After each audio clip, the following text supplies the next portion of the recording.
Salam Indonesia, selamat sore pemirsa, mudah-mudahan selalu kabar baik untuk Anda dan juga untuk keluarga tercinta. Ya, hari ini senang sekali saya Indah Ardina kembali bisa menyapa Anda dalam bincang hari ini. Selama 1 jam mendatang kita akan bicara mengenai peran KUA dalam membangun keluarga sakinah tanpa kekerasan. Luar biasa ya. Ini pasti akan melengkapi malam minggu Anda bersama dengan keluarga ataupun orang-orang yang Anda cintai. Dan pastikan Anda bersama kami, telepon ke kami untuk sharing atau apapun. Monggo line telepon nanti akan saya buka lebar di 451-666 atau 0274-451-777 bagi Anda yang ada di luar daerah istimewa Yogyakarta. Mempunyai keluarga yang sakinah ini pasti dambaan setiap orang ya. Tapi kita akan tahu melalui acara ini apa sebetulnya artinya, kemudian bagaimana yang harus kita lakukan supaya keluarga kita nantinya sakinah, mawadah, warohmah gitu, katakanlah seperti itu. Atau apa juga yang harus kita hindari supaya perilaku kita ini tidak menjurus untuk sesuatu yang tidak akan menciptakan keluarga yang seperti itu. Termasuk kita akan tahu peran KUA seperti apa. Monggo kita akan ikuti dialog ini. Kita akan sapa dulu tamu-tamu saya. Yang pertama dari Rifka Anissa yang tepat ada di sebelah kiri saya. Ini Mas M. Tantowi. Boleh saya sapa Mas saja ya? Ya, selamat sore Mas Tantowi. Selamat sore Mbak Indah dan juga pemirsa di rumah. Ya, baik. Mas Tantowi ini manajer divisi pengorganisasian masyarakat dan advokasi dari Rifka Anissa. Komplit ya, panjang ya. Nanti tugasnya apa beliau akan jelasin terlebih dahulu supaya kita tahu frame-nya. Yang dari KUA hari ini tidak ada yang mau menikah hari ini di Jogja TV. Tapi Bapak berkenan rawuh di sini ya. Pak Mun Bazik SAG NHI, beliau adalah penghulu dari KUA Pandak Banto Yogyakarta. Selamat sore Bapak. Selamat sore pemirsa Jogja TV. Iya. Selamat datang di Jogja TV Bapak. Hari ini tadi ada tugas menikah kan? Alhamdulillah tidak. Oh gitu Jay. Tapi ini lagi bulan baik ya Pak. Jadi undangan itu di rumah banyak. Iya baik.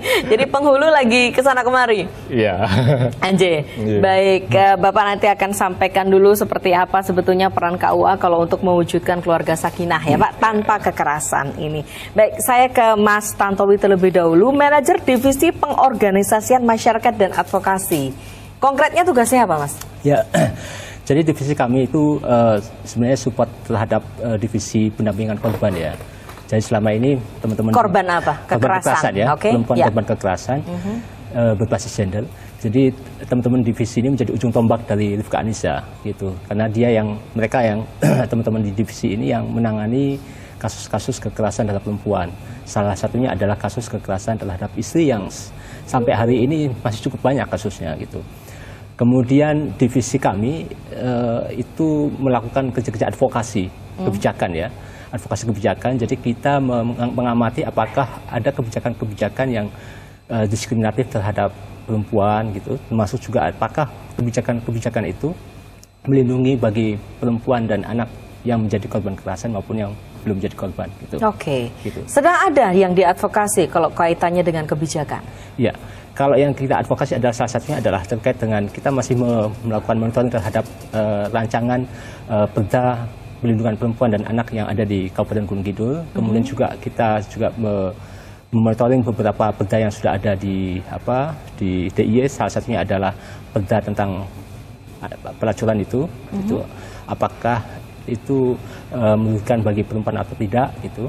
Kemudian juga kami sedang bekerja sama dengan teman-teman di Forum Penanganan Perempuan dan Anak Korban Kekerasan, memberikan masukan terhadap Pergub ya, Pergub perlindungan perempuan dan anak korban kekerasan di Provinsi DIY. Ya. Berapa orang yang ada di divisi penjenengan? Kalau di divisi kami ada 4 orang Mbak, ya, ditambah relawan. Ya, relawan ada? Ada sekitar 6 orang. Ya. Jadi 10 orang ini bekerja keras untuk bisa menangani divisi itu ya, dengan baik. Kasus kekerasan yang sekarang ini sedang didampingi ada berapa? Dari Januari sampai Agustus 2012 ini kita menangani kasus untuk KTI 135 kasus KTI ya, kasus kekerasan KTI itu kekerasan terhadap istri. Gitu. Terhadap istri. Ada berapa? 135 kasus. 135 kasus dari Januari sampai Agustus. Yang selesai berapa? Nah, ini proses didalami oleh kawan-kawan divisi pendampingan. Ada yang sekitar 20% ya, masih karena ketika masuk ke Rifka itu tidak otomatis kemudian satu kali konseling selesai, enggak ya. Masuk sekali didampingi selesai, tidak. Tapi ada yang kemudian berbulan-bulan, bahkan ada yang bertahun-tahun gitu. Bisa jadi karena misalnya ketika selesai kasusnya kemudian dia mengalami kekerasan lagi gitu oleh suaminya. Jadi memang ada semacam siklus kekerasan ya dalam kasus KTI ini. Jadi ada kekerasan, kemudian ada konflik, kemudian kekerasan, kemudian minta maaf, kemudian bulan madu, kemudian kekerasan lagi gitu. Jadi siklus itu selalu terus-menerus terjadi seperti itu. Nah, harapannya tidak terjadi termasuk terhadap Mbak Indah gitu kan. Amin. Jangan deh Mas. Oke, baik. Kepada siapapun yang sekarang ini bersama dengan kita jangan sampai terjadi gitu. Karena kita sudah mulai ya berdasarkan apa yang terjadi kan biasanya bisa dicermati ternyata ada siklus katakanlah begitu. Ada bulan madu tapi nanti ada kekerasan lagi gitu. Oke. Baik. Ini belum sampai ke topik, saya baru mau tahu sebetulnya Mas Tantowi dan kawan-kawan ini menangani apa begitu. Jadi sekarang kita tahu ya bahwa beliau ini menangani atau mengadvokasi, mendampingi mereka yang menjadi korban kekerasan gitu. Tadi ada istilah KTI ini, kekerasan terhadap istri. Pak Penghulu, kalau pas tidak ada mantenan apa dong yang dikerjain? Yang pertama ya kita selalu monitoring manten itu, calon-calon manten biasanya kita selalu berikan bimbingan untuk memberikan wawasan bagaimana kiat-kiat untuk menjalankan kehidupan berumah tangga tersebut. Jadi di kami di samping tugas keseharian kita menikahkan, kita juga mengadakan konseling, bimbingan. Kita mengadakan bimbingan ada 2 tahap, jadi pranikah dan pasca nikah. Pranikah ini berapa hari atau berapa bulan sebelum pernikahan? Kalau pranikah biasanya begitu mendaftar, ya kita berikan semacam modul, ada modul tentang buku-buku itu buku ya, ada 6 modul menyangkut undang-undang perkawinan, kemudian kiat keluarga sakinah, manajemen keluarga, reproduksi, kesehatan reproduksi, sama kesehatan dan pendidikan agama. Jadi ada 6 modul yang kita kasihkan, kemudian kita menyesuaikan dengan kesempatan calon mantan pasangan karena masing-masing punya kesibukan, apalagi yang sudah bekerja di tempat jauh. Jadi saya memberikan minimal pokoknya sebelum hari H Anda berdua harus datang ke KUA untuk kita berikan konseling tentang keluarga tersebut. Ini private atau massal? Kalau yang pranikah itu kita private, jadi berdua itu. Ada nanti kita berikan semacam tes wawasan terlebih dahulu. Ini ada kita kasihkan sekitar 100 kuesioner untuk mereka mengisi sendiri-sendiri atau kerjasama? Kerjasama berdua. Baik. Jadi setelah itu kita sharingkan mana-mana yang calon mantan itu belum memahami dan apa masalah-masalah apa yang kira-kira ingin diperdalam, maka setelah kita memberikan masukan kepada calon mantan tersebut. Nanti dilanjut Bapak. Baik, pemirsa. Ada data-data yang menyebutkan catatan tahunan Komnas Perempuan ini dirilis pada tahun 2012 menyebutkan dari 119.107 kasus kekerasan terhadap perempuan di seluruh Indonesia. Agaknya kekerasan di ranah personal ini menjadi tren paling banyak mencapai 95,61% atau setara dengan 113.878 kasus. Di mana 97% dari kekerasan di ranah personal ini didominasi oleh kasus kekerasan terhadap istri. Ini datanya, tapi penjelasan selengkapnya Anda akan ikuti sesudah ini. Kita ke pariwara terlebih dahulu. Tetap dalam bincang hari ini.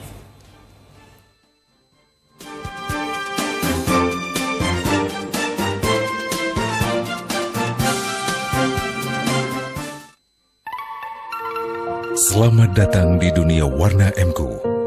Warna adalah karakter, inspirasi, ekspresi, lambang dan harapan. Inovasi warna MQ cat kayu dan besi yang penuh inspirasi, menarik perhatian dan mengundang orang lain untuk beraksi sebagai citra burung flamingo yang membawa cahaya kehangatan. Ini seperti semangat Anda. M.Co merubah yang biasa menjadi luar biasa. Springbed. Orang bilang tidur itu sehat, tapi kalau tidur di tempat yang tidak tepat, gimana ya? Nah, dapatkan segera produk Springbed bermutu dengan memilih UK Springbed, karena mutu menjadi prioritas utama kami. Info lebih lengkap hubungi 021 4288 7766 atau klik di www.ukspringbed.com. UK Springbed, tidur nyaman, bangun segar. Kok kelihatan kurang pede dan keren ya?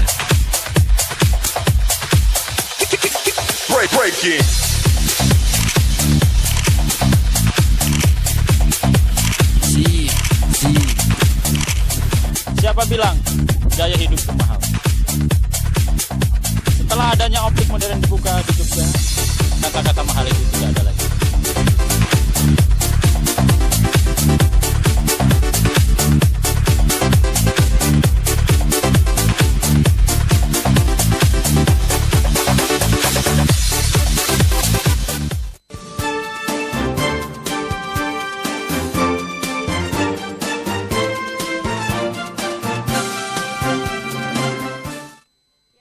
Sebelum break tadi yang pertama saya sudah sampaikan ada data-data dari Komnas Perempuan gitu ya. Berapa sebetulnya angka kekerasan terhadap istri dan sebagainya.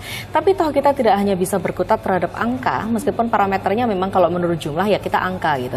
Tapi apa yang harus kita lakukan supaya kekerasan ini tidak lagi terjadi, dan lebih-lebih bagaimana caranya kita bisa mewujudkan keluarga yang sakinah mawaddah warahmah. Katakanlah seperti itu. Tadi saya sudah tanya teman saya dari Rifka Anissa ini tugasnya apa. Senang kita dari Rifka Anissa ya, kalau misalnya ada apa-apa ada yang mendampingi begitu ya. Katakanlah salah satunya adalah Rifka Anissa. Bapak penghulu dari KUA ini tadi menyampaikan tugasnya apa. Jadi saya pikir kalau misalnya tidak ada yang mantenan, tidak ada yang mau menikah, Bapak tugasnya apa? Bapak sudah sampaikan. Pernikahan ini tidak hanya sebuah bagaimana kita mendaftarkan, tapi ada juga rangkaiannya. Tadi ada konseling dan sebagainya, Pak, gitu ya. Tapi ini sebetulnya wajib nggak, Pak, dilakukan? Sebenarnya kalau di Kemenak sendiri diwajibkan gitu ya, diwajibkan. Karena prakteknya karena kendalanya itu mereka punya kesibukan gitu, jadi cutinya cuma sebentar, Pak, nggak bisa itu konseling gitu ya. Kadang-kadang dari perusahaan itu tidak diizinkan gitu. Maka salah satu kiat kami yaitu memberikan mereka sendiri yang memilih waktunya. Mereka sendiri yang memilih waktunya kapan Anda itu siap sudah diperbolehkan cuti, maka datanglah ke KUA untuk kita adakan konseling sama. Itu hanya pra. Kalau pasca ada nggak konseling yang seperti itu, Pak? Pasca itu kita secara klasikal, Bu. Secara klasikal artinya pasca kita punya program tribulanan, tribulanan. Jadi setiap tribulan sekali kita mengadakan pembinaan secara klasikal pasca manten, yang tentunya kita selain dari KUA sendiri, sebenarnya kita mengundang narasumber yang lain seperti dari Puskesmas dan PLKB, dari kalau kesehatan reproduksi terus dari tim penggerak PKK kecamatan. Pertanyaannya ada yang datang tidak? Bukan narasumbernya, yang mereka yang mau dikonseling itu ada yang datang? Alhamdulillah selama ini hampir 60% bisa hadir, Pak. Sekitar 60-70% hadir. Yang tidak bisa hadir biasanya yang mereka sudah begitu menikah terus merantau kembali ke tempat kerja gitu ya. Yang selama ini karena kebetulan di tempat kami di pedesaan ya jarang yang sampai ke keluar kota, itu masih kita bisa kondisikan seperti itu. Baik. Pak, kalau ditanya dulu keluarga sakinah itu yang seperti apa sih, Pak? Ya, keluarga sakinah itu keluarga yang intinya mereka mempunyai kedamaian, istrinya solihah, suaminya soleh, anaknya soleh, terus mempunyai kesepahaman antara suami dan istri dalam mewujudkan membentuk keluarga mereka. Kemudian indikatornya juga ada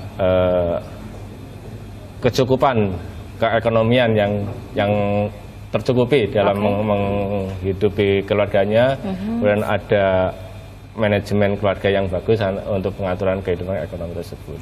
Insya Allah kalau indikator itu sudah tercapai, akan tercipta suatu keluarga yang sakinah. Dan yang paling penting adalah bagaimana mereka bisa mengamalkan kehidupan keberagamaan yang baik di keluarga tersebut. Kalau ditanya fungsinya atau perannya KUA selama ini dalam mewujudkan keluarga yang seperti itu, salah satunya tadi mungkin dengan mengadakan acara itu gitu ya. Yang lain Bapak? Untuk di luar calon manten ya, di masyarakat luas kita juga di Panda tersendiri kita sudah membentuk suatu tim relawan yang diambil dari tokoh-tokoh masyarakat yang ada di desa itu untuk memberikan konseling kepada masyarakat secara dini. Jadi tujuannya apabila suatu keluarga itu punya masalah sudah terdeteksi lebih awal oleh masyarakat, tokoh masyarakat yang ada di situ. Relawannya tokoh masyarakat. Iya, tokoh masyarakat dan tokoh agama yang ada di Bedugwa dan di desa itu untuk bisa menjadi semacam konseling bagi mereka yang ada di masyarakat. Menangani secara dini. Ya, prakteknya seperti apa? Mereka datang ke warga atau ada undangan khusus atau acara yang kemudian di-arrange sama mereka atau seperti apa? Terus pundi Bapak? Prakteknya biasanya dari jamaah ya, dari jamaah masjid itu kadang-kadang ada pengajian. Disitulah kita berikan materi-materi tentang keluarga. Ya, itu yang pertama. Kemudian untuk menangani masalah-masalah keluarga, itu biasanya tokoh masyarakat itu sudah tahu sendiri. Oh, keluarga itu sedang punya masalah, maka itulah peran masyarakat. Jadi untuk punya radar ya Pak. Iya. Oke. Ya, karena apa? Selama ini kami merasakan orang yang datang KUA untuk mengadukan masalah itu sudah dalam kondisi yang akut, Bu. Artinya kalau nggak kebangetan ya nggak akan ke sana gitu ya. Kondisi keluarganya, perpecahan keluarga di antar sama itu sudah begitu parahnya. Sehingga disinilah kita memerankan tokoh masyarakat yang ada di wilayah Panda itu untuk bagaimana menangani secara dini sebelum masalah itu menjadi rumit, itu menjadi luas, sehingga dengan demikian diharapkan masalah keluarga yang ada di masalah itu bisa teratasi secara secepat mungkin sebelum terjadi yang lebih parah kondisinya itu. Oke, baik. Ada juga yang datang ke KUA Penjaringan untuk melaporkan hal-hal seperti itu atau konseling dan lain-lain? Banyak, Bu. Banyak ya? Apa kasus-kasusnya nanti Bapak cerita ya, tapi nanti dulu. Saya persilakan pemirsa, tidak hanya saya yang bisa bertanya sama Bapak-bapak berdua ini. Line telepon saya buka. Anda boleh telepon ke kami. Anda boleh pakai nama samaran kalau perlu ya di 451666 atau 0274 451777 bagi Anda yang ada di luar daerah istimewa Yogyakarta. Mas, kalau kita bicara soal bagaimana mewujudkan keluarga sakinah tanpa kekerasan, data kekerasan tadi sebetulnya memprihatinkan ya untuk kita semuanya. Maksud tadi pagi juga ada berita yang sangat ngebum misalnya, bagaimana seorang perempuan ini sudah dianiaya suaminya katakanlah sekian belas tahun, tapi dia tidak berani melaporkan, tapi akhirnya ya tidak kuat juga, akhirnya dia meninggalkan suami dan kemudian lapor ke polisi dan sebagainya. Tapi belasan tahun ini sesuatu yang sangat panjang, sangat lama dan ya sangat menyiksa pasti. Apa yang akan Anda sampaikan? Ya, terkait kasus di Medan itu memang juga terjadi terhadap klien-klien kami yang klien-klien yang masuk ke Rifka Anissa ya, yang kami tangani. Bahkan ada yang 20 tahun baru melaporkan. Gitu. Banyak faktor ya yang mempengaruhi mengapa korban cenderung tidak mau melaporkan. Jadi di-keep sendiri gitu ya? Iya. Ada mungkin bisa jadi karena ketidaktahuan tentang adanya undang-undang penghapusan kekerasan dalam rumah tangga. Bahwa selama ini masyarakat memahami bahwa KDRT atau kekerasan dalam rumah tangga itu adalah urusan private, urusan pribadi. Malu kalau ngobrol gitu dan sebagainya, aib ya. Jadi perlu ditempatkan mana itu urusan pribadi, mana itu urusan yang memang misalnya pidana ya, itu kan KDRT pidana ya, yang itu negara punya intervensi di situ gitu. Nah, belum lama juga saya juga menunjukkan ke divisi pendampingan korban gitu. Ada seorang ibu yang mengalami kekerasan bertahun-tahun dari si anak ini SD sampai kemudian anak ini sudah bekerja sebagai pramugari gitu. Itu dia mencoba untuk menahan, tetap bersabar gitu. Mudah-mudahan ada harapan pelaku berubah gitu. Tapi pelakunya siapa? Suaminya sendiri tentunya. Dalam hal ini suaminya sendiri ya. Oke. Bahkan yang kemudian yang meminta agar ibu menceraikan itu adalah anak kandungnya sendiri. udahlah kalau seperti minta itu cerai saja. Ceraikan aja Bapak itu. Karena menurut pandangan anaknya itu sudah keterlaluan Bapak, termasuk juga melakukan perselingkuhan dengan wanita lain, termasuk menginap di rumah si ibu ini gitu, karena itu rumah warisan. Oh, membawa perempuan lain masuk ke dalam domestiknya begitu. Ya. Ini kan sudah sangat keterlaluan ya.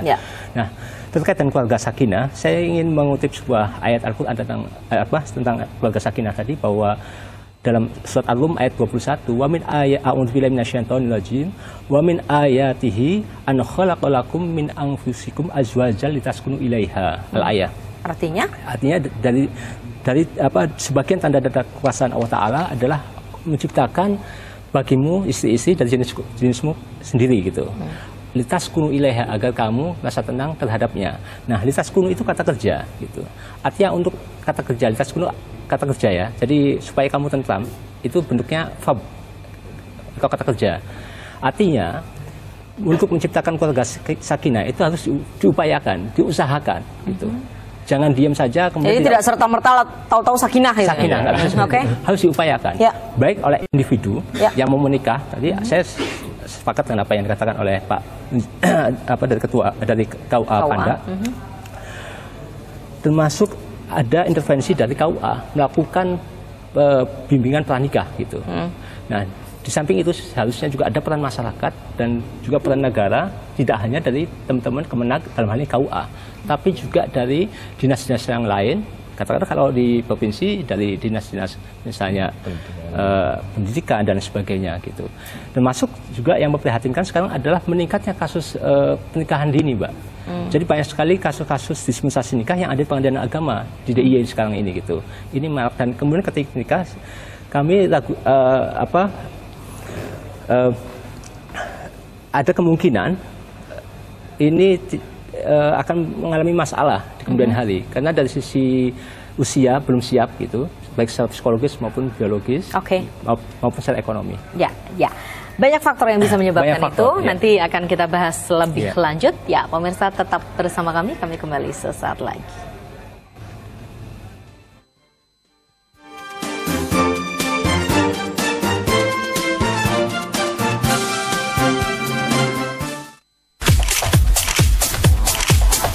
Kok kelihatan kurang pede dan keren ya? Breaking.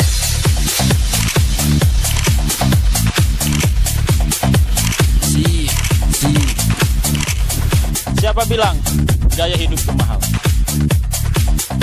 Setelah adanya optik modern dibuka di Jogja, kata-kata mahal itu tidak ada lagi.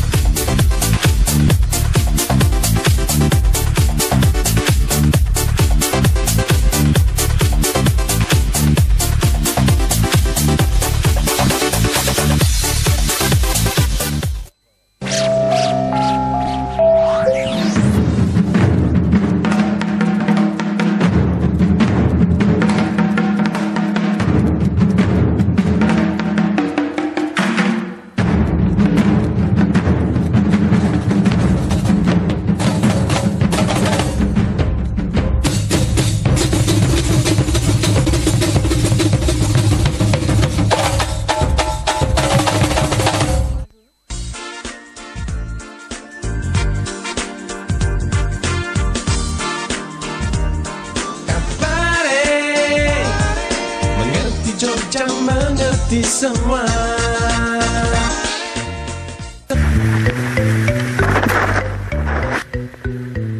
Jian, jalan biar kabeh kayak ngene.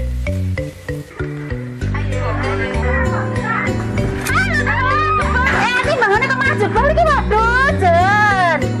Alah, sepine warungku. Kapan duwe warung gede, rame, wong modale mung cekak. BNPM Mandiri Pedesaan hadir sebagai solusi sarana prasarana umum dan permudahan masyarakat. Berkat BNPM, fasilitas untuk posyandu sudah terpenuhi.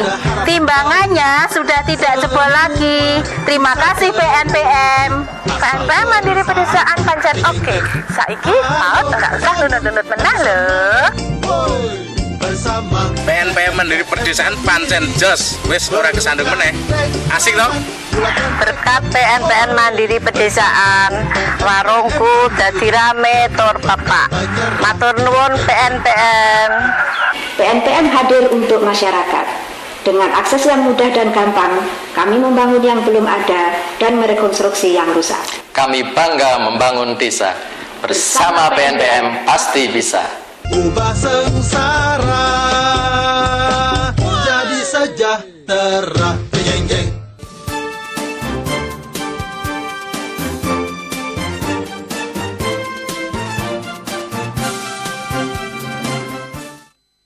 Ya, baik pemirsa, peran KUA dalam membangun keluarga sakinah tanpa kekerasan. Ini yang sedang kita bicarakan dalam bincang hari ini.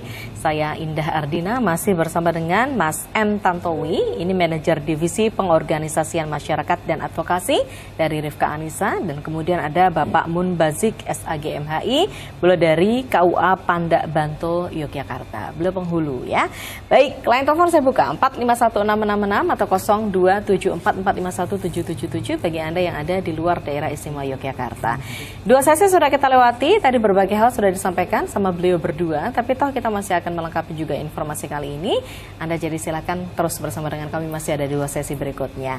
Apa memang ada hubungannya antara kemudian tadi yang dikatakan sama Mas Tantowi mengenai pernikahan dini, ketidaksiapan orang untuk melakukan atau membina rumah tangga ya karena hanya ada catatan-catatan tertentu yang mengharuskan mereka kemudian membuat komitmen dan sebagainya. Akhirnya ini akan memicu adanya rumah tangga yang kemudian bubar, diikuti juga dengan kekerasan terhadap istri dan sebagainya. Ya lebih-lebih seperti itu pasti tidak akan sakinah gitu ya, sesuai kalau tadi yang dikatakan Pak Munbazik, sakinah yang seperti itu. Mas, monggo silakan Mas Tantowi. Iya, karena ketika seorang anak ya, anak di sini kalau merujuk pada Undang-Undang Perlindungan Anak ya, Undang-Undang Nomor 23 Tahun 2002, Pasal 1 itu di sana yang disebut anak adalah seseorang yang belum berusia 18 tahun, termasuk juga anak yang ada dalam kandungan. Ya. Gitu. Artinya kalau ada anak yang usia 17 tahun ke bawah, berarti itu pernikahan usia dini, usia anak. Nah, itu akan bermasalah di kemudian hari, karena secara secara ekonomi itu belum mampu, secara psikologis juga belum siap, gitu. Secara biologis juga belum matang ya, termasuk adalah perempuan ya. Jadi remaja putri yang mengalami yang melakukan pernikahan usia anak itu secara biologis, karena organ reproduksinya belum siap, itu akan mengganggu kesehatan reproduksinya, seperti misalnya pendarahan, keguguran dan sebagainya. Kemudian kalau secara ekonomi, karena si suaminya juga masih anak-anak ini belum siap secara ekonomi, kemudian dia ikut orang tua si istri atau orang tua dari si suami ini gitu. Jadi kemudian merepotkan. Saya pernah menemui salah seorang orang tua ya, di salah satu pedesaan di kabupaten di Gunung Kidul itu, saya tanya alasan mengapa ibu mengizinkan anak ibu untuk menikah gitu. Dia bilang agar tidak repot lagi gitu saya mengurusi anak saya gitu, beban keluarga relatif banyak lebih gitu. ringan gitu. Saya tanya lebih lanjut, apakah anak ibu dan suami ibu itu tinggal sendiri atau di mana? Dia bilang dengan saya. Ngikut dengan ibu satu rumah, uang makan dan sebagainya itu siapa yang biayai? Saya. Berarti kalau gitu menggugurkan konsep yang tadi. Iya, kemudian menggugurkan. Artinya sebenarnya juga merepotkan gitu. Kemudian ditambah lagi kalau sudah punya anak gitu ya. Nah, kecenderungan kasus-kasus dispensasi nikah itu karena kecelakaan ya, hamil duluan gitu. Ya. Nah, ini menjadi fenomena yang harus fenomena hamil di kalangan anak-anak remaja ini harus menjadi hal yang disolusi oleh siapapun, termasuk pemerintah, masyarakat gitu, dan juga tokoh agama. Karena ini semakin meningkat, termasuk di KUA Pandak itu mungkin bisa cerita nanti Bapak. Ya, harus cerita lah. Monggo Pak, silakan dilanjut Pak. Tentang kasus pernikahan dini, sehingga saya nanti akan bisa melengkapi. Oke. Ya, memang untuk kasus pernikahan di bawah umur itu ya, dimana kalau dalam undang-undang perkawinan bahwa usia minimal perkawinan bagi perempuan 16 tahun, sedangkan bagi laki-laki 19 tahun, itu memang akhir ini cenderung meningkat. Hal ini disebabkan yaitu karena lemahnya pengawasan dari orang tua, masyarakat, dan bebasnya pergaulan mereka. Ini yang sangat memperhatikan sekali. Data di KUA Panda khususnya dalam mulai Januari sampai Oktober ini itu sekitar 10%-an dari sekitar 300 peristiwa manten yang nikah dini. 30 kasus berarti Pak, ya? Sekitar 10 kasusan ini. Jadi 10%-an, sekitar 10%-an dari 300 manten itu. Sehingga ini menjadi kekhawatiran bagi kita, keprihatinan bagi kita semua. Maka kami berusaha bekerjasama dengan instansi terkait. Yaitu dalam hal ini? Dalam hal untuk mencegah adanya pernikahan pelajar, ya, pernikahan dini yang notabene mereka masih sekolah, masih sekolah, sehingga terpaksa keluar dari sekolahnya karena kecelakaan tersebut. Sehingga 2 tahun ini, mulai tahun 2010, 2011, kami berusaha untuk bekerjasama dengan Dinas Pendidikan, kemudian dari Polsek, Koramil, kecamatan bekerjasama untuk menangani bagaimana pergaulan anak pelajar remaja itu bisa ditekan dengan rupa sehingga tidak terjadi kenakalan-kenakalan, istilahnya ya, masalah remaja yang akhirnya menjurus kepada hal-hal yang seperti itu. Bentuk kerjasama itu kemudian diwujudkan dalam hal apa, Pak? Kita selama ini, alhamdulillah tahun ini kita selalu dilibatkan oleh sekolah, terutama untuk masuk ke pelajar-pelajar untuk memberikan arahan bimbingan, sekitar terutama untuk siswa-siswa baru tingkat SMP dan SMPA pada waktu MOS. Jadi semacam penyuluhan gitu ya. Pada waktu MOS kita selalu diberi. Apa isinya yang kemudian disampaikan sama kita mereka? Tentang etika pergaulan. Etika pergaulan. Ini bukan cara-cara nikah ya? Bukan.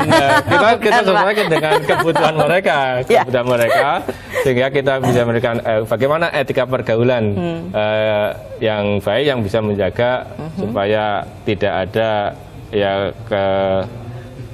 pergaulan itu tidak kebablasan sampai menjurus kepada hubungan laki-laki dan perempuan yang hubungan intim ya. Baik, apa respon mereka ketika itu dilakukan? Respon mereka alhamdulillah baik, artinya pihak sekolah menyambut baik seperti itu program yang kami usulkan kepada pihak Dinas Pendidikan, dan alhamdulillah setiap tahun juga kita sudah diundang untuk mengisi salah satu materi dalam MOS itu.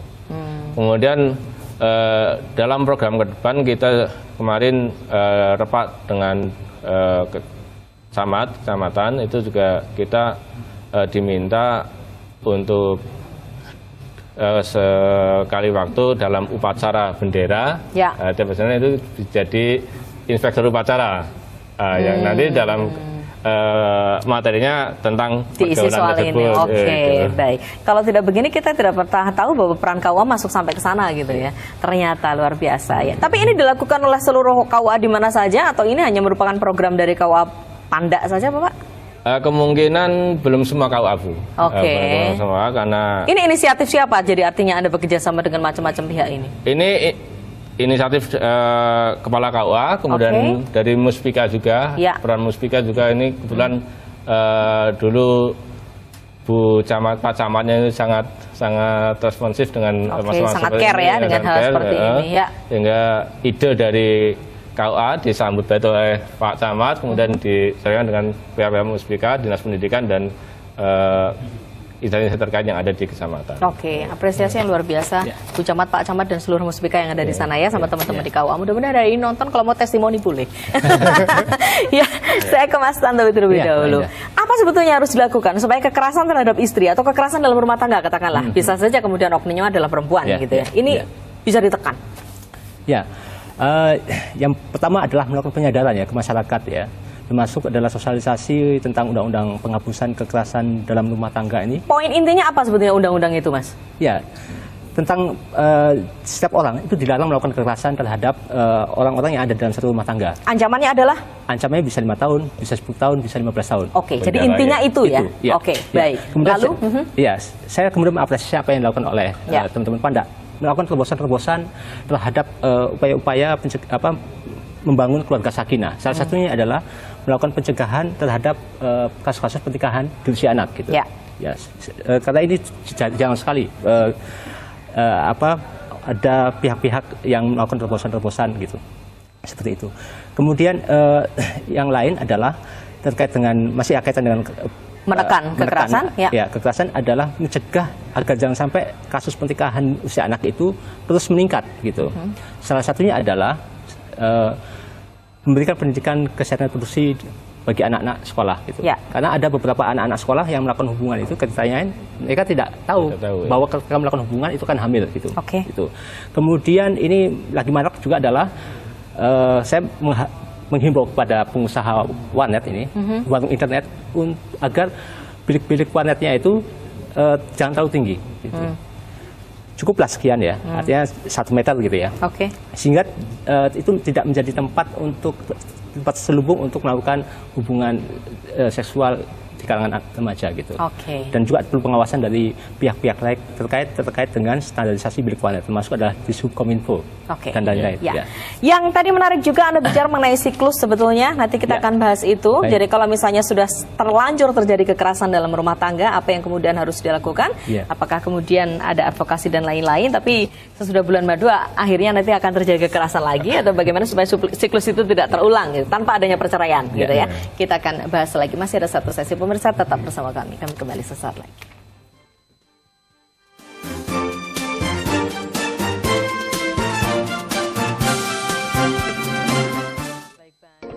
Keberagaman budaya Nusantara, seni, tradisi, dan berita terkini. Dengan box MPEG Digital MP4 Indonesia Network, semua saluran TV free to air via Telkom One atau C-band dapat diterima dengan lebih jernih dan jelas. Dengan box Indonesia Network, Aceh TV dinojut disaksikan di seluruh Aceh. Anda bisa menyaksikan Sriwijaya TV. Pemirsa tiasa nyakseni Bandung TV nganggo box Indonesia Network. Bandung TV ayeuna tiasa ditonton ku sadaya masyarakat Jawa Barat. Hurip Sunda. Kanthi box Indonesia Network, samangke Jogja TV saged dipun semak saking saintenging Ngayogyakarta lan Jawa Tengah. Mawi box decoder Indonesia Network sakmenika Cakra Semarang TV saged dipun pirsani wonten ing sedaya wilayah Jawa Tengah. Gawe box Indonesia Network, Surabaya TV saiki iso ditonton wong sak Jawa Timur.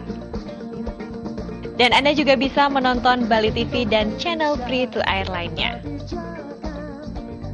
Dengan box Indonesia Network, dapat Anda saksikan televisi ke ruangan Anda dari Sabang sampai Merauke, bahkan Asia Pasifik.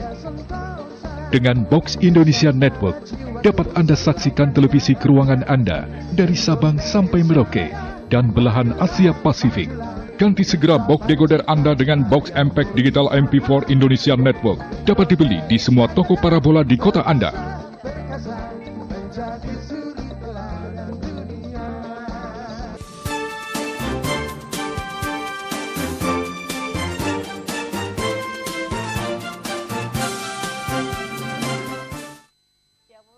Sesi terakhir dalam bincang hari ini kita bicara soal masalah keluarga ya. Ini bagaimana peran KUA dalam membangun keluarga sakinah tanpa kekerasan. Ini yang sedang kita bicarakan. Anda mengikuti acara ini, Anda mau memilih telepon kepada kami juga silakan. Teman-teman saya yang luar biasa ini, satu Mas Santo ini dari Rifka Anissa, dan kemudian ada Pak Mun Basik ya, SAG MHI, penghulu yang kerasa rawuh ke sini ya Pak ya, untuk berbicara juga dengan pemirsa Jogja TV sekarang ini. Ya, baik. Mas, siklusnya tadi apa Mas? Pernikahan, terjadi kekerasan, kemudian memaafkan. Yang pertama ada konflik dulu. Oh, konflik dulu ya. Kemudian kekerasan, lalu minta maaf, lalu bulan madu lagi. Biasanya ada konflik lagi. Ada konflik lagi. Ini mata rantai itu harus diputus. Ya, kalau pemutusnya harusnya di mana? Ya, ketika sudah katakanlah kalau yang belum ya jangan sampai melakukan kekerasan ya. Kalau dalam Undang-Undang PKDRT kekerasan di sana adalah kekerasan fisik, psikis, seksual maupun pelantaran ekonomi. Psikis yang mana? Ya misalnya memaki-maki. Oh itu sudah kekerasan ya? Kekerasan. Masuk ya? Masuk selingkuh itu juga kekerasan. Ya. Nah 4 jenis kekerasan itu harapannya yang belum melakukan kekerasan kita harapkan jangan melakukan kekerasan. Ya. Kemudian kalaupun sudah melakukan, tadi ya siklus konflik kemudian kekerasan minta maaf. Kemudian nah kalau minta maaf harapannya betul-betul minta maaf, tobatnya betul-betul tobat gitu. Oh iya baik, kita ke telepon terlebih dahulu. Selamat sore. Sore. Ya selamat sore Bapak, dengan siapa di mana? Monggo Pak, sudah masuk? Iya, kaitan dengan tema ini sangat menarik ya. Bapak siapa Bapak? Denny. Di mana Pak Denny? Di Suryawijaya. Monggo Pak Denny silahkan. Iya. Kaitan dengan tema ini cukup menarik, tetapi saya hanya mengkritisi aja. Ya. Itu kaitan dengan judulnya itu yaitu peran KUA dalam membangun keluarga sakinah tanpa kekerasan ya seperti itu. Ya. Nah di sini saya rasanya kok kurang tepat tema ini diangkat karena menurut pemahaman saya itu keluarga sakinah itu sudah tidak ada kekerasan. Oke. Jadi mungkin apa hal yang melahirkan tema ini seperti itu karena relasi indikator salah satu indikator relasi anggota rumah tangga. Oke, baik. Ya, seperti itu Mbak. Ya, terima kasih Pak Denny di Suryawijaya. Ini kritikan untuk pemilihan judul ya. Karena kalau yang namanya sakinah ini tentu saja ya tidak ada kekerasan begitu. Diterima? Monggo atau perlu dijelaskan? Mungkin Pak dari Kak Odo dulu. Iya, memang kalau sudah yang namanya keluarga sakinah mungkin indikatornya sudah tidak ada kekerasan ya, karena yang namanya sudah sakinah tentunya sudah ada tadi indikator yang tersebut ada 5 indikator paling tidak yaitu suami istri sudah memahami dan mengamalkan ajaran agama secara baik, ya. Kemudian antar anggota keluarga itu sudah ada saling pengertian, memahami, menghormati, ada keterbukaan dan kepercayaan masing-masing, kemudian mempunyai sumber ekonomi yang cukup, kemudian ada proporsional dalam mengelola ekonomi dan bersedia untuk selalu diintrospeksi dan dikritisi oleh masing-masing, baik itu suami dikritisi oleh istri atau istri demikian pula sebaliknya. Artinya bisa menerima kesalahan yang diceritakan sehingga bisa saling memaafkan itu, tidak menonjolkan saya yang paling benar, Anda yang salah, itu tidak seperti itu dalam konsep rumah tangga yang sakinah itu. Jadi kalau sudah yang namanya sakinah tentu tidak ada, diharapkan sudah tidak ada kekerasan gitu. Baik, jadi artinya ini diterima ya, tanpa kekerasannya hanya sebuah penegasan. Monggo Mas Tantowi. Jadi membangun keluarga sakinah tanpa kekerasan itu melakukan memberikan stressing ya, terhadap indikator keluarga sakinah, hubungan harmonis antar anggota keluarga gitu. Nah, di situ ada stressing anti kekerasan gitu. Sehingga sakinah di sini betul-betul sakinah gitu. Seperti halnya harmoni, itu betul-betul harmoni. Jadi tidak hanya formal tapi betul-betul substansi kena gitu. Jadi maksud saya kami di situ. Ya, baik. Ya, tapi apapun terima kasih banyak. Betul, ya. Terima kasih banyak Pak Denny di Suryawijaya atas telepon Anda, termasuk atas masukan Anda kepada kami semua ya. Terima kasih, selamat sore. Ya, tadi diputus siklusnya. Kalau belum melakukan kekerasan ya jangan melakukan kekerasan. Kalau sudah terjadi minta maaf ya benar-benar minta maaf. Dilanjut Mas. Iya. Bagi yang pernah melakukan menjadi pelaku kekerasan, kami di Rifka Anissa itu punya layanan konseling perubahan perilaku laki-laki bagi laki-laki. Ini tuman nggak tuh Mas, nagih nggak tuh? Ya, ya itu tergantung ya orangnya. Ya, ada yang satu kali minta maaf, kemudian tobatnya, kemudian betul-betul tidak melakukan lagi kesalahannya gitu. Ada yang kemudian berulang-ulang, bahkan ada yang sampai bertahun-tahun kan melakukan kekerasan termasuk di Medan itu. Gitu. Nah harapannya itu minta maaf kemudian selesai, itu tidak melakukan kekerasan lagi gitu. Sehingga siklus itu bisa terputus. Jadi mengapa itu perlu diputus? Karena dampak dari kekerasan ini itu tidak hanya terhadap kedua pasangan ini, baik istri maupun suami. Ingat bahwa mereka adalah punya anak-anak juga. Kasihan kalau anak-anak melihat kedua orang tuanya sering bertengkar, ayahnya melakukan kekerasan terhadap ibunya. Ini kan akan mengganggu ya secara psikologis. Ada trauma? Iya, mengalami trauma juga si anak ini gitu. Dan itu perlu dilihat juga bahwa anak juga punya hak di situ gitu. Gitu. Nah, bagi yang mengalami kekerasan dalam rumah tangga, ya kami juga kerjasama dengan beberapa KUA. Kalau ada masyarakat yang menjadi korban kekerasan dalam rumah tangga, itu bisa melapor ke Rifka Anissa, baik melalui telepon atau datang ke kantor kami di Jalan Jambon 4, Kompleks Jatimulyo Indah, nomor telepon 0274 553333. Kami melayani konsultasi itu baik secara psikologis maupun hukum. Lewat telepon boleh atau tidak? Bisa. Bagaimana untuk Ada cas nggak sebetulnya? Oh, tidak ada. Oh, tidak ada ya? Iya, tidak ada cas sama sekali. Gitu. Kami 3-nya 4 kali. 3-nya 4 kali. Ya. Kalau 5-6-3-3-3 itu panti rapih ya. Jadi hafal aja. Monggo silakan. Jadi termasuk juga kalau ada suami yang ingin melakukan perubahan perilaku gitu, bisa konsultasi juga ke kami gitu. Kita tukar pikiran dan sebagainya gitu agar tidak melakukan kekerasan, karena bisa jadi melakukan kekerasan karena ketidaktahuan bahwa ada undang-undang PKDRT misalnya seperti itu. Belum terbuka bahwa dampak dari kekerasan ini tidak hanya terhadap pasangannya, tapi juga terhadap anak-anaknya. Gitu. Kasus di kami itu bahkan sampai ada seorang anak perempuan karena seringnya melihat ibunya dipukuli oleh ayahnya, sampai dia tidak ingin menikah. Gitu. Nah ini kan juga ternyata dampaknya sangat luar biasa ya. Gitu. Ada pilihan-pilihan yang sudah diberikan, jadi ada fasilitas dari Rifka Anissa untuk Anda konsultasi. Pemirsa, monggo silakan digunakan ya. Saya ke penelpon terlebih dahulu. Selamat sore. Assalamualaikum. Waalaikumsalam warahmatullahi wabarakatuh. Dengan siapa di mana Bapak? Pak Zahrawi, Bantul. Monggo Pak Zahrawi silakan. Tema sore hari ini ya lumayan. Monggo Pak, apa yang mau disampaikan? Ya, permasalahan itu kan justru dari pemerintah sendiri, karena memang ini satu hal yang memang perlu dikaji ditelaah. Oleh karena itu pada tahun ini agar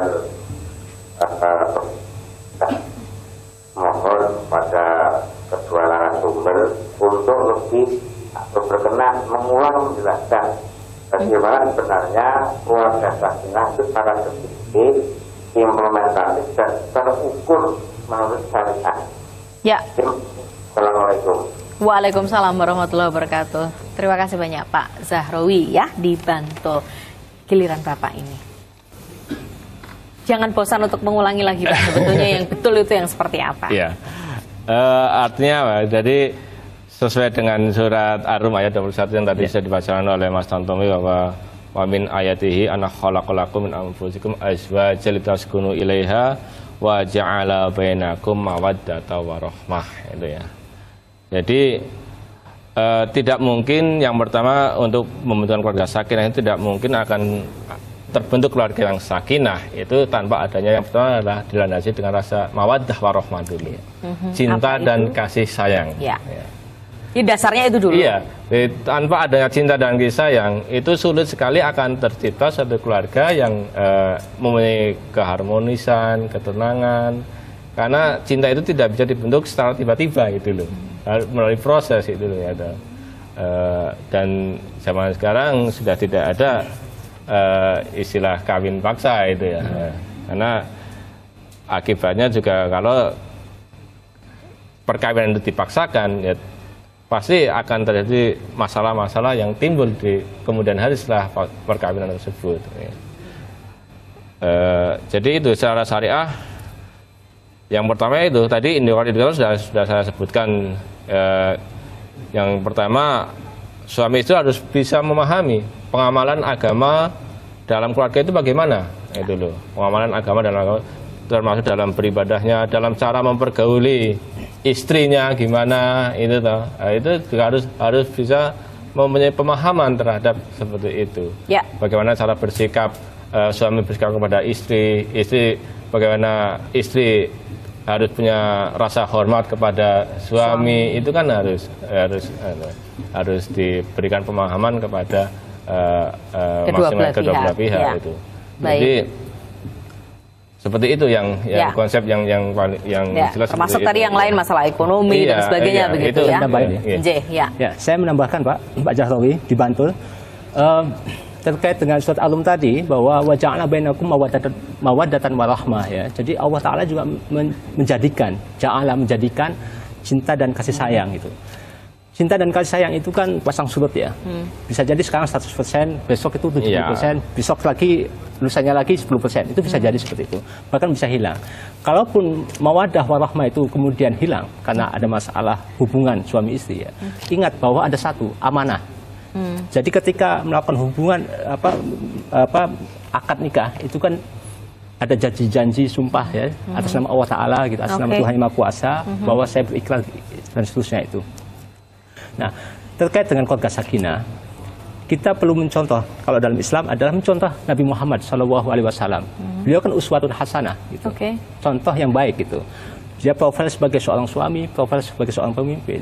Nah, termasuk profil sebagai seorang suami, saya melihat dan saya tidak pernah mendengar Rasulullah itu melakukan kekerasan terhadap istrinya, gitu.